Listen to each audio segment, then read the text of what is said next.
Hi, ఎలా ఉన్నారు? Struggles in ఎడ్యుకేషన్లో భాగంగా ఫియర్ ఆఫ్ ఎగ్జామినేషన్ గురించి మాట్లాడుకుందాం. మీరు అడగచ్చు, ఫియర్ ఒక సైలెంట్ కిల్లర్ అని. అవునండి, ఫియర్ ఒక సైలెంట్ కిల్లర్. స్లో పాయిజన్లా పనిచేస్తుంది. నీడలా వెంటాడి మనిషికి శబ్దం లేని చావును పరిచయం చేస్తుంది. వాస్తవం ఏమిటంటే చావు వచ్చేటప్పుడు మనిషి ఇక్కడ ఉండడు. మనిషి ఉన్నాడు అంటే చావు రాలేదు అని అర్థం. మరి పిల్లవాడు పరీక్షను చూస్తే ఎందుకు భయపడుతున్నాడు?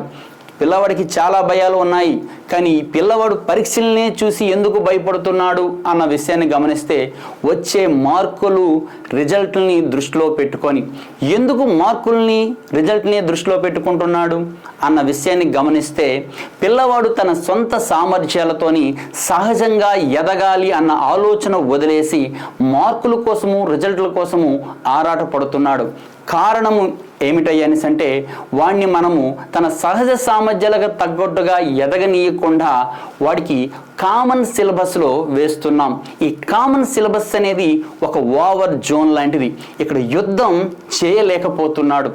వచ్చే మార్కులతోని పక్క పిల్లవాడి యొక్క మార్కులతోని కంపారిజన్ చేస్తున్నాం. ఈ కంపారిజన్ వల్ల తన సామర్థ్యాల మీద తనకే డౌట్ వచ్చి సెల్ఫ్ కాన్ఫిడెన్స్ పైన దెబ్బతీస్తున్నాం.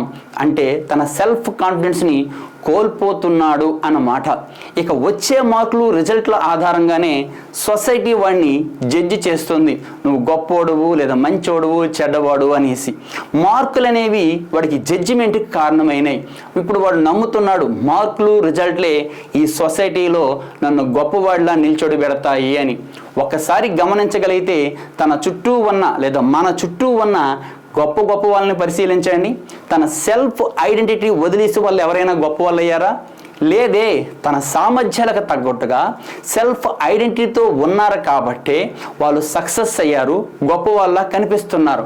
కానీ పిల్లవాడు మార్కులు రిజల్ట్ల మీదే ఫోకస్ పెట్టడం వలన పిల్లవాడు భయం అనేది మైండ్లో కూరుకుపోతుంది.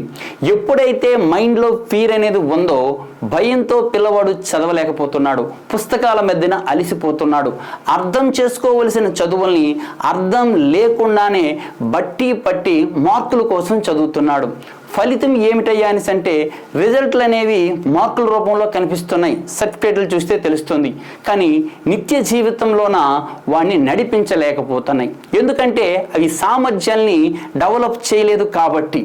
అందుకే చదివిన చదువులకి చేస్తున్న ఉద్యోగాలకి సంబంధమే లేదు. ఇక్కడ ప్రతి పిల్లవాడు యూనిక్ క్రియేషన్ అంటే ఏకైక సృష్టిగా వచ్చాడు. ఏదో కొంత సహజ సామర్థ్యాలతోని ఒక స్పెషల్ ఐడెంటిటీతోనే ఉన్నాడు. ఆ ఐడెంటిటీ మిస్ చేయకుండా వాడిని వాడిలాగే ఒక మొక్కలాగా ఎదగనివ్వాలి. అంతేగాని ఈ ఓవర్ జోన్లో వాడిని పడేయకూడదు. ఏమంటారు మిత్రమా? మీరు ఏమనుకుంటున్నారో ఒకసారి కామెంట్లో తెలియజేయండి.